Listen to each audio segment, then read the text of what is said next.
Obviously, directing your first feature film is a fantastically exciting thing to do, and I loved making Kilo 2 Bravo. My favourite bit was probably when we moved from filming in the Wadi, which we'd done for 2.5 weeks, up to the hilltop to shoot the scenes at the beginning of the film. So we shot it in reverse order. We did the minefield first and then the scenes at the top. And the reason was that the Wadi was incredibly hot, over 50 degrees occasionally.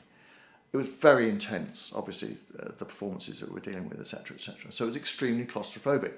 Suddenly, we moved up to the top of the hill, and I noticed that everybody was smiling, from grinning from ear to ear, because it was just such a delight to get out of what we considered to be this oven down below. And I think, oddly enough, it probably comes across in the performances.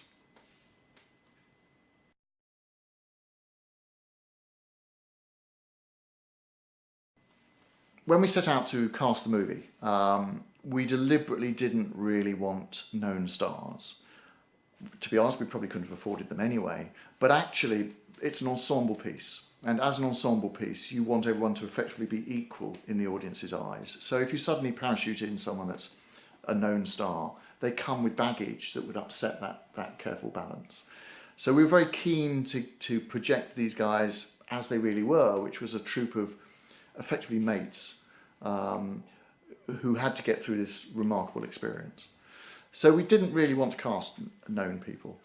We went about it by working with a fantastic casting agent called the Hubbards, who have done this in the past and put out a very wide call to all the actors' agents throughout the UK, saying send anyone who meets this set of criteria. And I think they saw about 500 people before they finally whittled it down to the 5 or 6 that I saw for each role.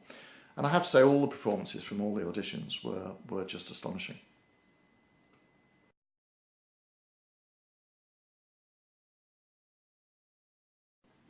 I don't think there's any one individual that stands out from the cast. What does stand out, I think, from the cast is the fact that the ensemble, all of them, play so well together.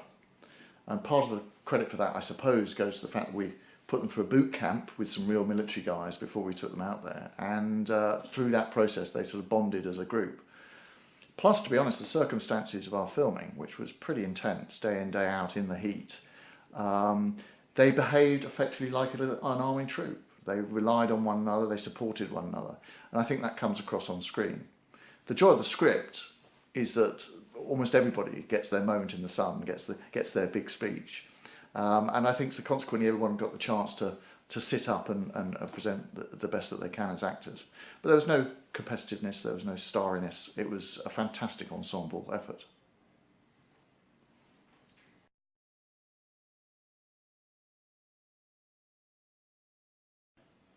I'm not sure how much I should give away about the special effects. They are, after all, special effects that they're supposed to lead to your entertainment. Suffice to say that the injuries that are on screen were done in camera. There was no CGI afterwards to enhance them. And we did our research. You know, the reason that they are quite graphic is because they're as real as we could get them. We met with a doctor who treated mine victims. He showed us pictures of what these wounds look like shortly after they've occurred. And we gave that to our prosthetics guy, who then produced the prosthetics that you can see on screen. So they are realistic, they're as realistic as we could make them. The actual way we went about doing it will leave as a mystery.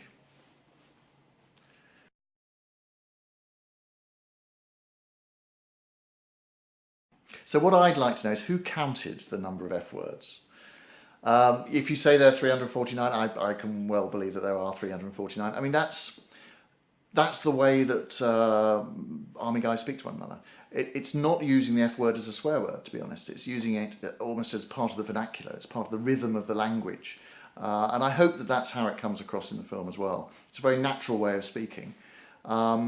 Interestingly enough, the censor over here in the UK doesn't really mind how many F words you have for it to get a certain certification, as long as it's used in that kind of language fashion, as long as it's not used in an aggressive fashion.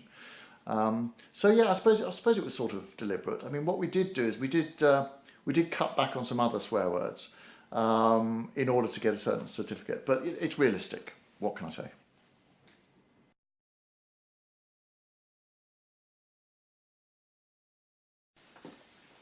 An interesting question, I suppose, is whether Kilo 2 Bravo is really a war film. You could argue that it doesn't follow many of the constraints of a traditional war film genre. There's no enemy. There's no one individual hero. There's no action. So it is debatable whether it's truly a war film, but it is a film about war, I suppose is the way of looking at it. What is undeniably true is that we set out to make a British war film. By and large, we haven't seen in the UK any kind of film representation of contemporary conflicts. We're quite happy portraying the Second World War and other conflicts, but contemporary conflicts we don't seem to put on film. So all we've got as a reference point are American movies about American heroes. So we did set out deliberately to make something that was uniquely British. And I think as a result, you've got a different take on what it means to be a soldier in these conflict zones. A lot of the structure of the film itself actually has more in common with a horror film than a war film. So it's questionable whether it should really be described as a war film at all. And certainly one of the key differences, I think, and something that we certainly wanted to explore, is that there's no one hero in this film, or heroes. We don't nominate people in the film as being the heroes who are going to do this wonderful thing. All of these are very ordinary guys. They're the guys next door who under extraordinary circumstances have to discover a level of heroism inside themselves to actually get through the day.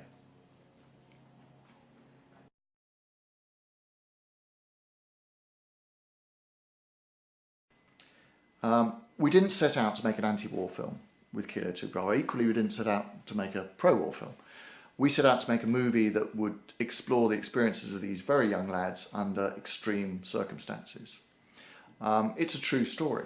And when we came across the true story, we thought how lucky we were to, in a sense, have come across a story that had everything that could lend itself to this sort of movie. It's very intense. Its action is situated in one place. There's no enemy as such. So there's an opportunity for us to explore what it's like to be with these young lads as they come across worsening circumstances. And that's really what attracted us to the story in the first place. There's no desire to portray them as heroes. I think they do become heroes in the audience's eyes, but they become heroes through the course of the film rather than setting out as heroes.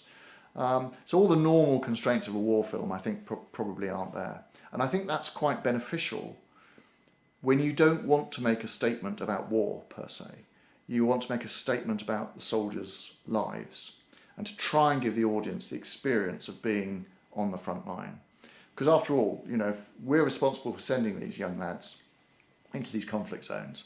So I think it's beholden on the public to have a deeper understanding of what it is they go through.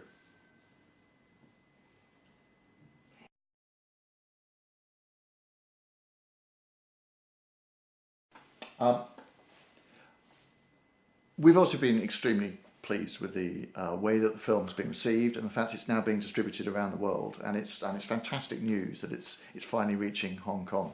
I mean, what I would say to everybody watching the film is it is as honest as we could have made it. It does mean that it's quite full on in its portrayal of injury and of the suffering that people go through, but equally it does explore what's best in the human spirit.